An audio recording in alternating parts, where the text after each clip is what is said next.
नमस्कार, उत्तराखंड लाइव देख रहे हैं आप। मैं हूं आपके साथ प्रीति सेमार। बुलेटिन की शुरुआत करेंगे बड़ी खबर के साथ और नैनीताल से सबसे पहले बड़ी खबर आपको बता देते हैं। मुख्यमंत्री पुष्कर सिंह धामी के दौरे का आज दूसरा दिन रहने वाला है और आज सीएम धामी नैना देवी मंदिर के दर्शन करेंगे, पूजा अर्चना करने के लिए वहां पर पहुंचेंगे। उसके बाद देहरादून वापस लौटेंगे सीएम धामी। मौसम खराब होने के कारण देहरादून लौटने में देरी जरूर हो सकती है, तो यहाँ पर 2 दिवसीय दौरा और दौरे का आज दूसरा दिन है। ऐसे में नैना देवी मंदिर पहुंचेंगे सीएम, वहां पर पूजा अर्चना करने के बाद वापस देहरादून के लिए रवाना होंगे। हालांकि ये भी जानकारी मिल रही है मौसम खराब होने के चलते देहरादून लौटने में थोड़ी देरी हो सकती है, लेकिन आज दूसरे दिन उनका जो कार्यक्रम है वो नैना देवी मंदिर में दर्शन करने का है।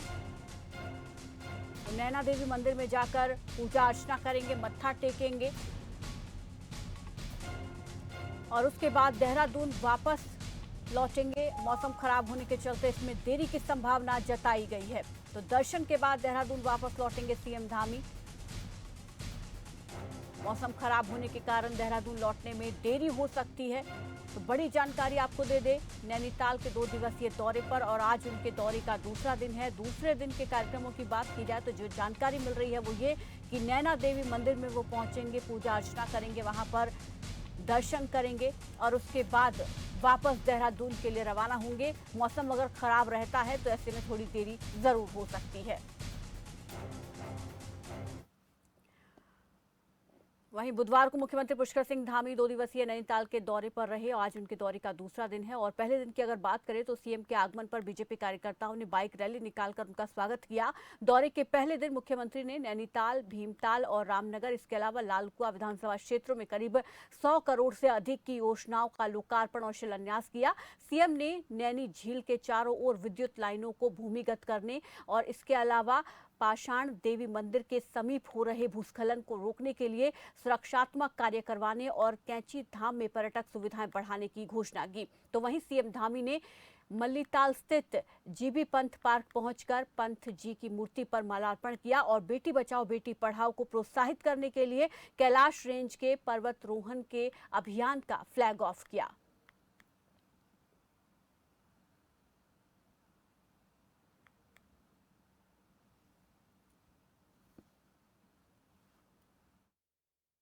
जहाँ भी जा रहे हैं वहाँ सीधे जनता से संवाद कर रहे हैं और जो समस्याएं हैं उन समस्याओं का निस्तारण हमने कहा है कि 3 प्रकार का सरलीकरण, समाधान और निस्तारण। इस प्रक्रिया के तहत जगह जगह हम लोग संवाद कर रहे हैं और जो भी समस्याएं आ रही हैं उनका समाधान कर रहे हैं और साथ में जो शिलान्यास है वो शिलान्यास भी कर रहे हैं और जिनका शिलान्यास कर रहे हैं उन सबका हम लोगों ने तय किया है कि उनका लोकार्पण भी करेंगे। आप बहुत सारे कोरोना महामारी के दौरान ये सब दिक्कतें आई हैं, लेकिन उसके बावजूद भी जो ज़रूरी है वो सभी काम हम कर रहे हैं, चाहे अभी पर्यटन के क्षेत्र में, परिवहन के क्षेत्र में, हमारे सांस्कृतिक दलों के रूप में, राफ्टिंग के क्षेत्र में, नौकायन के क्षेत्र में, या हमारे स्वास्थ्य के क्षेत्र में काम करने वाले, आजीविका मिशन के रूप में काम करने वाले, नौजवान छात्रों के साथ जो काम करने वाले हैं, हमारे रोजगार करने वाले हैं, उन सभी को हमने किसी न किसी रूप में कोशिश करी है कि सहायता के रूप में कुछ प्रोत्साहन करें, कुछ सहायता करें। चलिए आगे बढ़ते हैं और रुड़की से बड़ी खबर आपको बता देते हैं। डेंगू के बढ़ते प्रकोप को लेकर अलर्ट जारी किया गया है। शहर में कीटनाशक दवाओं का छिड़काव किया जा रहा है। रुड़की सिविल हॉस्पिटल ने भी डेंगू को लेकर तैयारियां पूरी कर ली हैं और अस्पताल प्रशासन ने डेंगू से निपटने के लिए एक स्पेशल वार्ड इसका बना दिया है, डेंगू वार्ड, जहां पर केवल डेंगू से ग्रस्त मरीजों का इलाज हो रहा है। तो अस्पताल प्रशासन की तरफ से डेंगू से निपटने के लिए तैयारी पूरी कर ली गई है, जिसके तहत एक स्पेशल डेंगू वार्ड यहाँ पर बनाया गया है। इसके अलावा जगह जगह पर जहाँ पर भी पानी जमा हो रखा है वहाँ पर कीटनाशक दवाइयों का छिड़काव किया जा रहा है। तो शहर भर में कीटनाशक दवाइयों का छिड़काव किया जा रहा है ताकि डेंगू के मच्छर को पनपने से रोका जा सके और ऐसे में अस्पताल में भी इसकी तैयारियां पूरी कर ली गई हैं। स्पेशल वार्ड इसका एक बना दिया गया है जहां पर केवल डेंगू के मरीजों का इलाज होगा। तो अस्पताल प्रशासन ने डेंगू से निपटने के लिए डेंगू वार्ड बनाया है और शहर में कीटनाशक दवाओं का छिड़काव लगातार किया जा रहा है।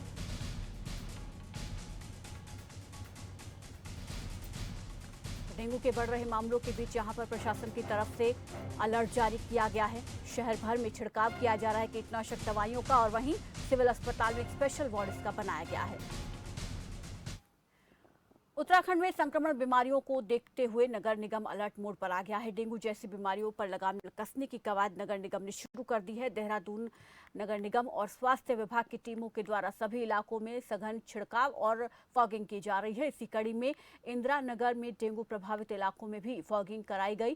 साथ ही डेंगू लार्वा सर्वे और सोर्स रिडक्शन कराया गया है। इसके अलावा जन समस्याओं को जागरूक करने के लिए यहाँ पर लोगों को जन सामान्य को जागरूक करने के लिए वाहन द्वारा प्रचार प्रसार किया जा रहा है कि किस तरीके से वो डेंगू के मच्छर को पनपने से रोक सकते हैं। कहीं पर भी पानी इकट्ठा ना होने दे, इसकी पूरी जानकारी लोगों को दी जा रही है। अपने आसपास साफ सफाई रखें, अपने कूलरों को समय समय पर साफ करें, पानी कहीं पर भी इकट्ठा ना होने दे और अगर पानी कहीं पर रह भी रहा है तो वहाँ पर उसको समय समय पर बदलते रहें। और इसके अलावा यहाँ पर लोगों को जागरूक करने के साथ साथ पूरे इलाके में फॉगिंग की गई है ताकि डेंगू के मच्छर को मारा जा सके और इसके प्रकोप को कम किया जा सके। पूर्व मुख्यमंत्री हरीश रावत की पुत्री अनुपमा रावत अपने दल बल के साथ लक्सर क्षेत्र के रामपुर रायघाटी पहुंची। यहां पर लोगों ने उनका स्वागत किया और वहीं इस दौरान राष्ट्रीय महासचिव अनुपमा रावत ने अपने प्रदेश सरकार पर यहां पर उन्होंने सरकार जो है मौजूदा उस पर निशाना साधा और कहा कि ये सरकार लोगों को रोजगार देने के बजाय उनसे उनका रोजगार छीनने का काम कर रही है। आगामी विधानसभा चुनाव में अगर हमारी सरकार आई तो सबसे पहले नौजवानों को रोजगार, महिलाओं को सम्मान और टूटी हुई सड़कों को ठीक कराने का काम किया जाएगा। यहाँ के लोगों के साथ, देश के प्रत्येक नागरिक के साथ मिलकर उन्होंने संस्थान बनाए, उद्योग बनाए और धरोहर बनाई। और भाजपा जो है पिछले 7-7.5 साल में जिस तरीके से मंदी लेकर आई इस देश में और जिस तरीके से उन्होंने जब कार्य करने का समय था सुस्त पड़ गई, सो गई, आज उसी के कारण आज हमारे देश की आर्थिकी इकोनॉमी इतनी नीचे गिर गई। और यही कारण है कि वह निजीकरण या फिर देश की धरोहर जो नागरिकों को, देश को समर्पित होती है उसको एक एक करके या तो गिरवी कर रही है या बेचने का कार्य कर रही है। और हम इसकी घोर निंदा करते हैं। हर व्यक्ति इसकी निंदा कर रहा है आज देश का। लक्सर में किसानों ने अपनी 12 मांगों को लेकर लश्कर के एसडीएम को ज्ञापन सौंपा है। किसानों का कहना है कि किसान लगातार 9 महीने से संघर्ष कर रहे हैं लेकिन उनकी बातों को अनदेखा किया जा रहा है। और वहीं इसी के चलते लक्सर में सभी किसान संगठन 15 सितंबर को एक बड़ा आंदोलन करने जा रहे हैं जिसमें हजारों की संख्या में ट्रैक्टर ट्रॉली लेकर किसान लश्कर रुड़की तिराहे से चलकर लक्सर तहसील कूच करेंगे। और किसानों की मांग है कि करनाल में एसडीएम के द्वारा किसानों पर लाठीचार्ज किया गया जिसमें एसडीएम को तत्काल प्रभाव से बर्खास्त कर देना चाहिए। किसानों का सरकार से कहना है कि अगर 3 कृषि कानून वापस नहीं होते हैं तो लक्सर का किसान भी तहसील परिसर में धरना देगा। हमारी दिल्ली में जो हमारा धरना चल रहा है 9 महीने से, उसी की परिप्रेक्ष्य में हमने भी एक नोटिस दिया 15 तारीख के। उसमें 15 तारीख को हम एक प्रोग्राम करेंगे बहुत बड़ा, 1000-1500 ट्रैक्टर होंगे, सुल्तानपुर तिराहे पे इकट्ठे होंगे, वहाँ सीयू तिराहे पर, और वहाँ से इकट्ठे होकर तहसील की तरफ कूच करेंगे। कूच करके अपनी मांग हमने 11 मांग का पत्र ना 12 मांग का हमारा मांग पत्र जो हमने दिया उसके अनुसार जैसा एक बिल वाला तो उसमें बिल वाला है, बिल वापसी जो तीनों कानून बनाए हैं उन्हें वापसी किया जाए। एक हरियाणा में जो एसडीएम ने किसानों पर लाठीचार्ज करवाया उसके खिलाफ मतलब वो बर्खास्त होना चाहिए या सस्पेंड होना चाहिए, कोई भी अच्छी कार्रवाई होनी चाहिए। धर्मनगरी हरिद्वार देश स्तर पर आस्था का केंद्र माना जाता है जहां देश विदेश से लोग गंगा मां की आरती और स्नान के लिए आते हैं। तो वहीं ऐसी जगह भी कुछ शरारती तत्व जो हैं मर्यादा तोड़ने से बाज नहीं आते हैं जिसके लिए पुलिस प्रशासन अब ऑपरेशन मर्यादा चला रहा है जिसमें लोग शराब का सेवन कर हर की पौड़ी क्षेत्र में प्रवेश ना कर सके। इसके लिए ब्रह्मकुंड के प्रवेश द्वारों पर एल्कोमीटर की व्यवस्था की जा रही है ताकि कोई भी शराब पिया हुआ व्यक्ति हर की पौड़ी ना प्रवेश कर सके और लोगों की एल्कोमीटर से जांच करने के बाद ही उन्हें प्रवेश दिया जाएगा जिससे नशे में आने वाले लोगों पर रोक लगेगी। इस बात का पूर्ण ध्यान रखते हैं कि कोई भी व्यक्ति हर की पौड़ी क्षेत्र में शराब का सेवन कर प्रवेश ना कर सके। इस व्यवस्था को और सुदृढ़ बनाए रखने की दृष्टि से हमारे द्वारा शीघ्र ही ब्रह्मकुंड के लिए आने वाले जितने भी प्रवेश द्वार हैं, उन सभी प्रवेश द्वारों पर जो तैनात हमारे गार्ड हैं, उनको हम एल्कोमीटर उपलब्ध कराएंगे और जो श्रद्धालु जो भी ब्रह्मकुंड क्षेत्र में प्रवेश करेंगे, उनके प्रवेश द्वार पर ही उनकी एल्कोमीटर के माध्यम से जांच की जाएगी और कोई भी व्यक्ति अगर शराब का सेवन किए हुए पाया गया तो उसको ब्रह्मकुंड क्षेत्र में, हर की पौड़ी क्षेत्र में प्रवेश नहीं करने दिया जाएगा और ऐसे व्यक्ति को पुलिस को सुपुर्द करने का कार्य किया जाएगा।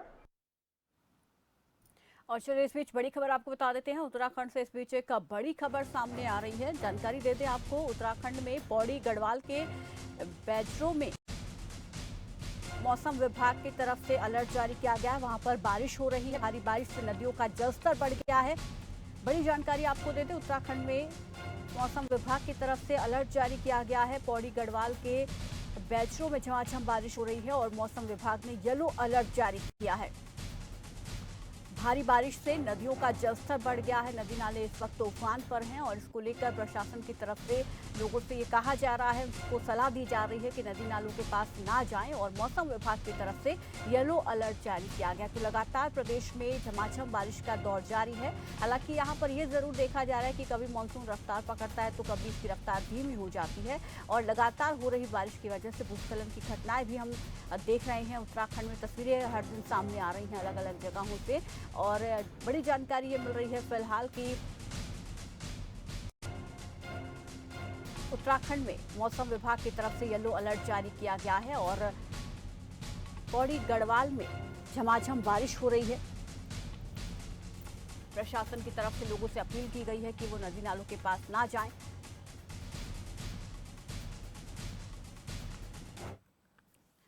यहां रुक रहे एक छोटे से ब्रेक के लिए, फौरन लौटेंगे।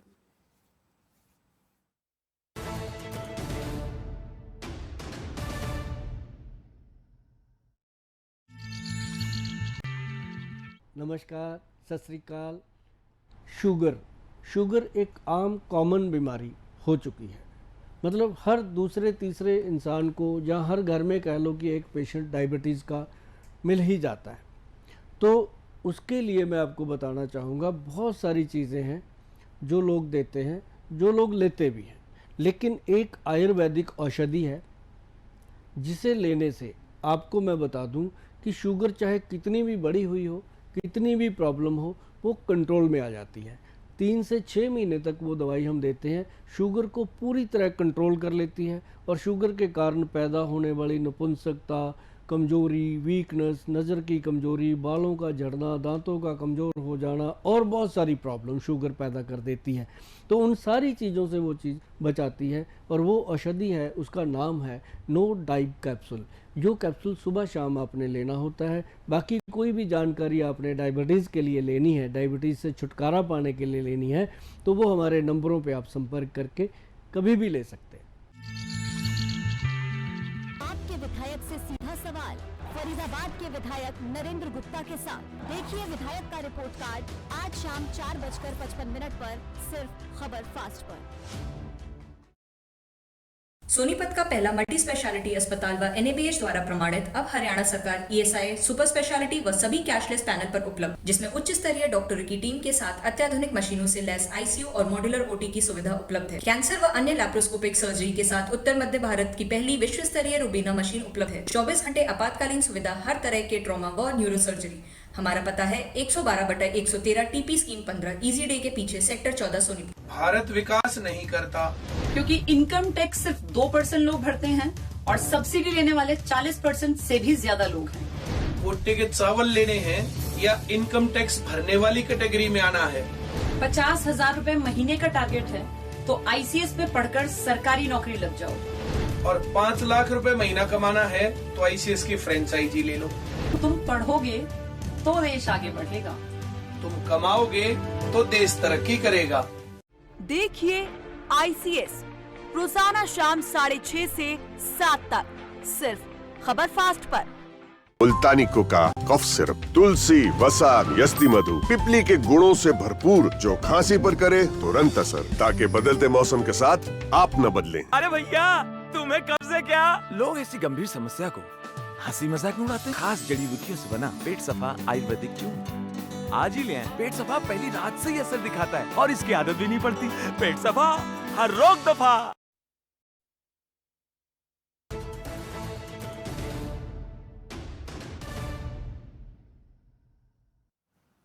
ब्रेक के बाद स्वागत है आपका। चलिए खबरों में आगे बढ़ते हैं। पिथौरागढ़ में एक अजीबोगरीब मामला सामने आया है। पिथौरागढ़ में डीकल कॉलेज की बुनियाद तक नहीं खुदी है, लेकिन अचंभे की बात यह है कि मेडिकल कॉलेज बनने से 1 साल पहले यहां प्रिंसिपल की नियुक्ति कर दी गई है और इसी के साथ प्रिंसिपल के लिए लोक निर्माण विभाग के विश्राम गृह में 1 साल से 3 कमरों का मकान और पार्किंग बन चुकी है। हालांकि शासन के इस तरह के फैसले से कोई हैरानी वाली बात नहीं है।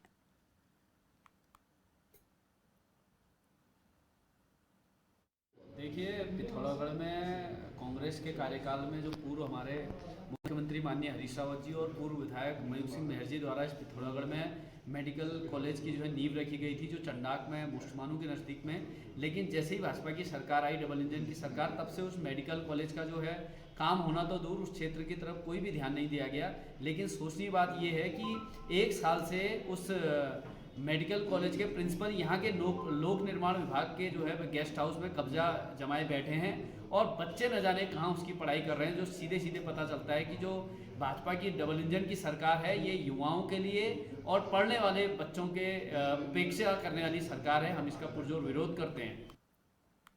प्रदेश सरकार में कैबिनेट मंत्री गणेश जोशी और एबीवीपी के कार्यकर्ताओं के बीच चल रही कलह अब सार्वजनिक तौर पर कलेश बनकर चुनावी साल में खुलकर सामने आ रही है।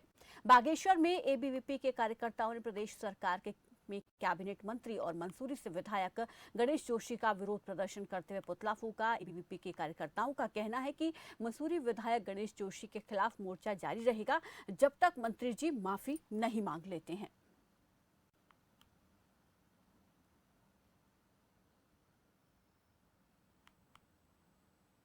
देखिए, जो मसूरी के विधायक हैं गणेश जोशी जी, जो अपने आप को एक पूर्व सैनिक का दर्जा देते हैं और साथ में उनका भी एक कैबिनेट मंत्री का भी उनके पास दर्जा है, लेकिन जिस प्रकार से घटनाएं सामने आए कि अखिल भारतीय विद्यार्थी परिषद के कार्यकर्ताओं को जो दिन रात छात्र छात्राओं के लिए संघर्ष करता है, ऐसे लोग अखिल भारतीय विद्यार्थी परिषद के कार्यकर्ताओं को लगातार धमकी दे रहे हैं। तो इस प्रकार का जो जघन्य कृत्य यहाँ अपने जो मसूरी विधायक हैं गणेश जोशी जी द्वारा किया जा रहा है, तो उसकी हम घोर निंदा करते हैं और अखिल भारतीय विद्यार्थी परिषद इस देवस्थानम बोर्ड के विरोध में केदारनाथ के तीर्थ पुरोहित इन दिनों केदार घाटी के गांव में जनसंपर्क से जुटे हैं और बता दें कि तीर्थ पुरोहितों का केदारनाथ में क्रमिक धरना 24वें दिन भी जारी रहा। तीर्थ पुरोहित 13 सितंबर को जिला मुख्यालय में आयोजित विशाल प्रदर्शन को लेकर गांव का भ्रमण कर रहे हैं।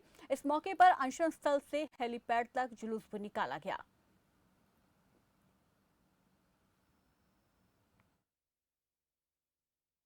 निश्चित रूप से चारों धामों में जिस प्रकार से तीर्थ पुरोहित पंडा समाज के लोग और हक हकदारी लोग लगातार कई समय से अपनी जायज़ मांग को, अपने अधिकारों का जो हनन हो रहा है, सांस्कृतिक और धार्मिक जो अधिकारों का हनन हो रहा है, उसके खिलाफ लगातार आंदोलनरत है। और इसी क्रम में आगामी 13 तारीख को जिला मुख्यालय रुद्रप्रयाग में 4 धाम के तीर्थ पुरोहित पंडा समाज और पूरी घाटी के लोग जो उस घाटी पे केदार धाम पे आश्रित है, जो व्यवसाय करते हैं, चाहे घोड़ा खच्चर हो, डंडी कंडी हो या छोटे दुकानदार जूस बेचने वाले, जूस देने वाला हो, या अन्य जो उस व्यवसाय से गाड़ी घोड़े वाले हो, सब लोग एकत्रित होकर इस देवस्थानम बोर्ड के विरोध में जनपद मुख्यालय में एक बड़ी रैली निकालेंगे और सरकार का पुतला दहन होगा। सरकार के खिलाफ रैली निकलेगी। जब तक ये देवस्थानम बोर्ड सरकार वापस नहीं लेती, तब तक ये अपनी मांगों के लिए लड़ाई लड़ते रहेंगे। और आम आदमी पार्टी लगातार इनके साथ सहयोग कर रही है और आम आदमी पार्टी भी पूरा इनके साथ कंधे से कंधा मिलाकर चलेगी। जहाँ पर आवश्यकता हो पूरे उत्तराखंड में शासन को, सरकार को घेरने का काम करेंगे।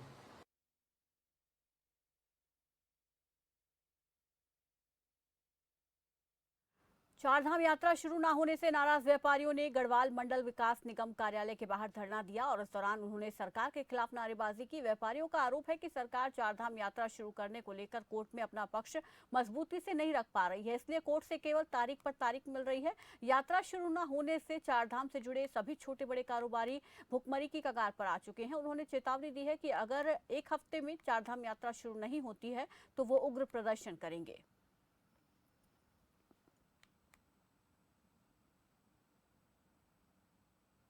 8 तारीख में माननीय सुप्रीम कोर्ट में तारीख लगी हुई थी चारधाम सुनवाई के लिए, जिसमें सरकार ने अपना पक्ष रखना था। हम लोगों ने निरंतर प्रयास किया पिछले एक हफ्ते में और सरकार को अपने माध्यम से, अपने सूत्रों के द्वारा ये बताने का प्रयास किया कि माननीय उच्च न्यायालय सुप्रीम कोर्ट में 8 तारीख की तारीख नहीं लगेगी, बिकॉज जो भी नया केस आता है, हम लोग अनाड़ी लोग हैं, बहुत ज़्यादा नहीं जानते हैं, बट हमने भी ये पता किया कोई भी नया केस लगता है वो सोमवार को लगता है या शुक्रवार को लगता है।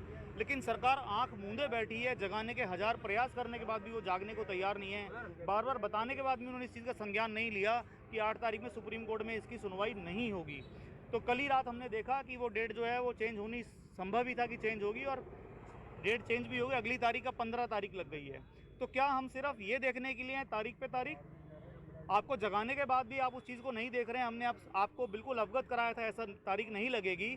अब उसमें जो रास्ता निकल रहा था कि सुप्रीम कोर्ट में सरकार अपना पक्ष वापस ले या उसको मजबूती से रखे और हाई कोर्ट के माध्यम से, उच्च न्यायालय, माननीय उच्च न्यायालय के माध्यम से इस यात्रा को चलाने की तैयारी की जाए। हल्द्वानी की बदहाल सड़कों से लोग परेशान हैं। गड्ढे भरी सड़कों में राहगीरों के लिए खतरा बना रहता है। लोगों की परेशानी को देखते हुए कांग्रेस कार्यकर्ताओं ने प्रशासन के खिलाफ प्रदर्शन किया। कार्यकर्ताओं ने सड़क में बने गड्ढों में पौधे लगाकर रोष जाहिर किया और जल्द से जल्द सड़कों की मरम्मत करने की मांग की।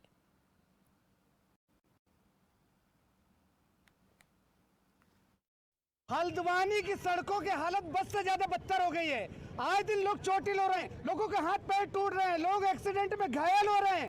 सरकार आंख बंद करे बैठी हुई है, नगर निगम सोया हुआ है और सड़कों की हालत दिन प्रतिदिन बस से बदतर होती जा रही है। आज सड़कों की स्थिति ऐसी हो गई है कि आम और जामुन के पेड़ लगाने पड़ गए हैं। सड़क नाम की कोई चीज नहीं बची सड़कों के अंदर। तो जनता में भारी आक्रोश है, लोग घायल हो रहे हैं। कांग्रेस पार्टी विरोध कर रही है और कांग्रेस पार्टी मांग कर रही है इन सड़कों के गड्ढों को तत्काल भरा जाए। टूटी फूटी सड़कों को कांग्रेस पार्टी किसी भी कीमत में सहन नहीं करेगी। हल्द्वानी के लोगों को, कुमाऊं के लोगों को, हल्द्वानी में आने वाले लोगों को किसी भी कीमत में हम लोग घायल नहीं होने देंगे, चोटिल नहीं होने देंगे। चलिए इस बीच एक बड़ी अपडेट आपको दे देते हैं। सीएम के दौरे से जुड़ी बड़ी अपडेट सामने आ रही है कि नैनीताल के दौरे पर मुख्यमंत्री हैं और आज उनके दौरे का दूसरा दिन है। ऐसे में उनके कार्यक्रम की जो जानकारी थी कि वो नैना देवी मंदिर में दर्शन करेंगे, तो बड़ी अपडेट ये आ रही है कि नैना देवी मंदिर में उन्होंने दर्शन किए हैं और साथ ही साथ आपको बता दें कि उन्होंने जलाभिषेक भी किया है। तो आज उनके दौरे का दूसरा दिन है और दूसरे दिन उन्होंने नैना देवी मंदिर में दर्शन किए हैं, पूजा अर्चना वहाँ पर की है।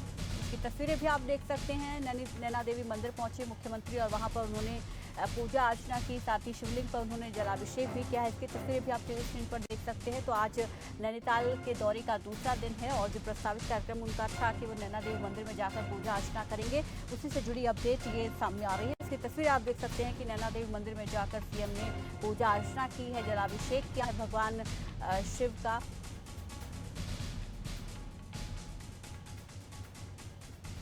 और आज देहरादून के लिए रवाना हो जाएंगे। हालांकि ये भी जानकारी थी कि अगर मौसम खराब रहता है तो देहरादून लौटने में थोड़ी देरी हो सकती है। चलिए आगे बढ़ते हैं। बाजपुर में कोसी नदी पार कर रहा एक ट्रैक्टर नदी में पलट गया। ट्रैक्टर के पलटने से 2 बाइक और मां बेटी पानी के तेज बहाव में बह गए। एनडीआरएफ की टीम ने कड़ी मशक्कत के बाद मां के शव को रेस्क्यू कर लिया है, जबकि उसकी बेटी की तलाश अभी भी जारी है। बता दें कि सुल्तानपुर पट्टी के मानकी घाट पर कोसी नदी पार कराने के लिए लंबे समय से मौत का खेल यहाँ पर चल रहा है, जिस पर रोक लगाने के लिए पुलिस प्रशासन कोई सख्त कदम उठाता हुआ दिखाई नहीं दे रहा है।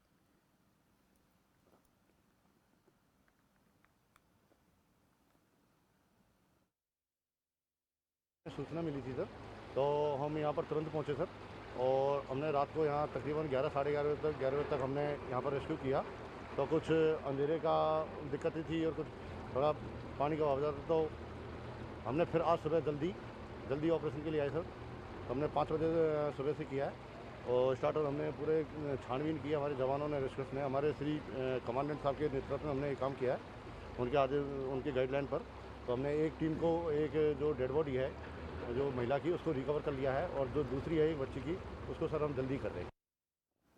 धर्मनगरी हरिद्वार स्थित श्री जयराम आश्रम में ब्रह्मलीन गुरुदेव श्री देवेंद्र स्वरूप ब्रह्मचारी का 17वां श्रद्धांजलि समारोह आयोजित किया गया और ब्रह्मलीन देवेंद्र स्वरूप ब्रह्मचारी की प्रतिमा पर माल्यार्पण कर ब्रह्मलीन स्वामी को श्रद्धांजलि अर्पित की गई और इस दौरान सन्यासियों के सभी 13 अखाड़ों के प्रतिनिधि, संत अखाड़ों के आचार्य, महामंडलेश्वर और कई राजनीतिक पार्टियों के कद्दावर नेता श्रद्धांजलि समारोह में शामिल हुए। बता दें कि श्रद्धांजलि समारोह में शिरकत करने पहुंचे कांग्रेस पार्टी के प्रदेश अध्यक्ष गणेश गोदियाल ने आगामी विधानसभा चुनाव में कांग्रेस की जीत का दावा किया।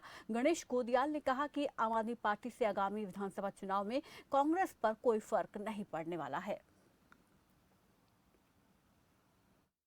व्यक्ति जनता के साथ 5 सालों में उनके सुख दुख में कंधे से कंधा मिलाकर चला हो और कांग्रेस पार्टी के प्रति अटूट निष्ठा हो, वो हमारी पार्टी की पहली पसंद होगा। ये कार्यकर्ताओं से भी पूछा जाएगा और आम लोगों में भी देखा जाएगा कि किस व्यक्ति के प्रति ये लोगों का भाव है कि ये व्यक्ति दुख सुख में हमारा साथी रहा है। ये इस बात पर निर्भर करेगा। फिलहाल इस बुलेटिन में बस इतना ही। देश प्रदेश की अपडेट खबरों के लिए आप देखते रहिए खबर फास्ट। नमस्कार।